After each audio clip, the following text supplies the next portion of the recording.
नमस्कार, DCP news Uttarakhand में आप सभी का पुनः स्वागत है। मैं आपके साथ दीवान नौटियाल और खास खबरों में आज बात करेंगे बदलते भारत के साथ क्या बदलेगा जॉनसार बावर। जी हाँ,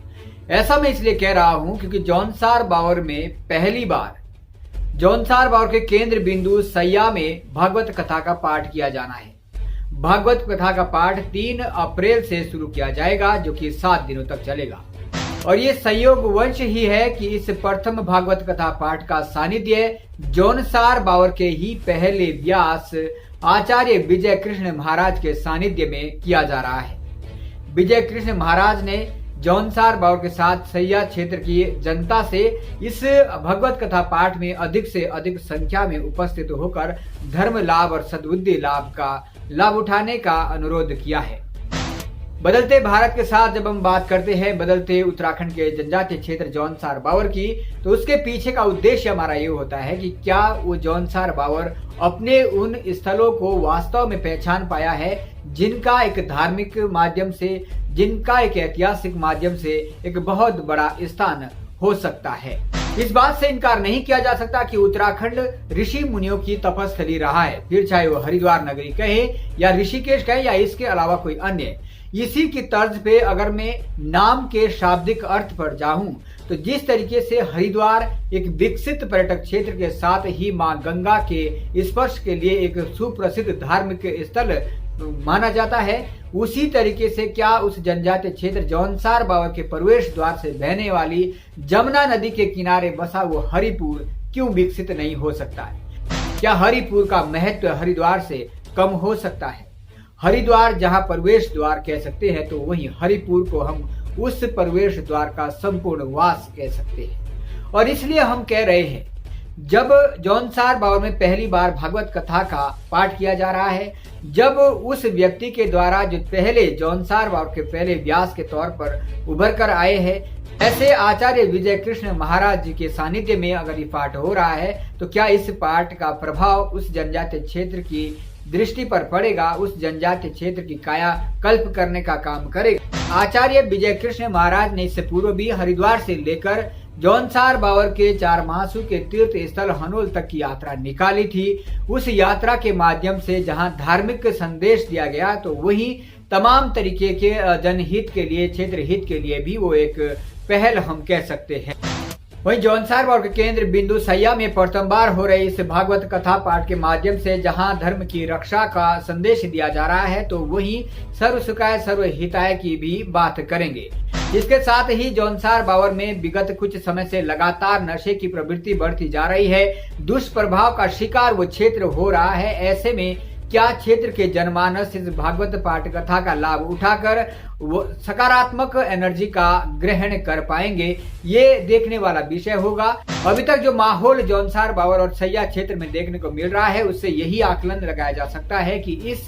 भागवत कथा और प्रथम बार इस भागवत कथा पाठ के आयोजन को लेकर उत्सुकता लोगों में है। इस धर्म लाभ का हर कोई ही लाभ लेना चाहता है। इसके अलावा इस भागवत कथा पाठ के माध्यम से स्वच्छता के साथ ही तमाम सारी जो बुराइयां क्षेत्र में विद्यमान है, उनको दूर करने का भी आचार्य विजय कृष्ण महाराज के माध्यम से संदेश दिया जाएगा। वहीं विजय कृष्ण महाराज के अनुसार यदि यमुना नदी के किनारे हरिपुर में यदि हर शाम को यमुना नदी की आरती का रोज के रोज गुणगान हो सके, तो क्या उससे हरिपुर के धार्मिक स्थल की और धार्मिक मान्यताओं को एक बल मिलेगा। वहीं आचार्य विजय कृष्ण महाराज के माध्यम से प्रथम बार किए जा रहे सैया में इस भागवत कथा पाठ के माध्यम से यदि हम जॉनसार बावर के उस प्रवेश द्वार हरिपुर और हरिपुर के साथ बहने वाली मां जमुना नदी की वास्तविकता और उसकी धार्मिक अलौकिक धार्मिक संस्कृति को लोगों तक पहुंचाने में सफल होते हैं, तो वो दिन दूर नहीं जब हरिद्वार ऋषिकेश की तर्ज पर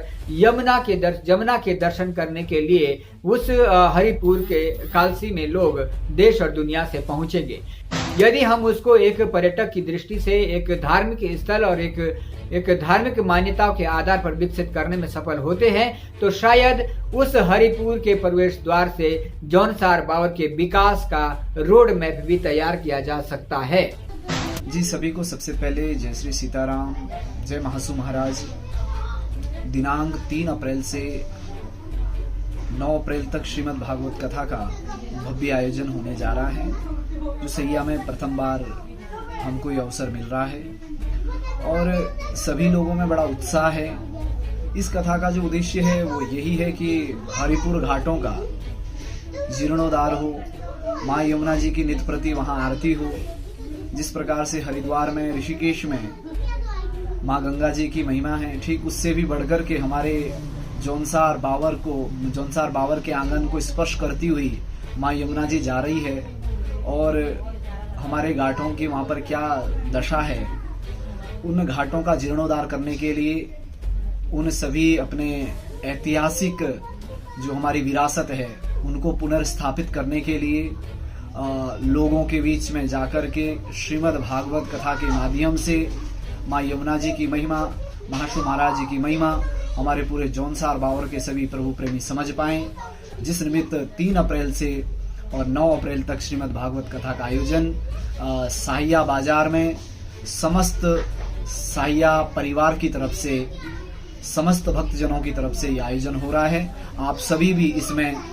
सम्मिलित हों और इस कथा का आनंद लें और इस कथा में आप लोग अपनी अहम भूमिका प्रदान करें। जो भी हमारे इस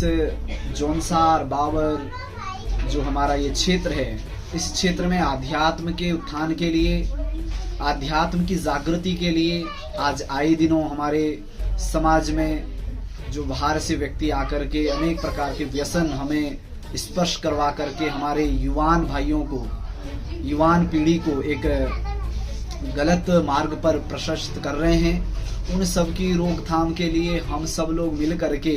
जब आध्यात्म का दीपक हमारे कालसी हरिपुर में जलेगा तो निश्चित ही हमारे जौनसार में, पूरे जौनसार में दीपक प्रज्वलित होगा, ज्ञान रूपी दीपक। सब चारों तरफ से आध्यात्म भी होगा, शिक्षा भी होगी और संस्कार भी होगा। तो निश्चित ही हमारा जौनसार जन जन को सार देने वाला, विश्व को सार देने वाला हमारा जौनसार पुनः उसी रूप में हम लोगों को दिखाई देगा।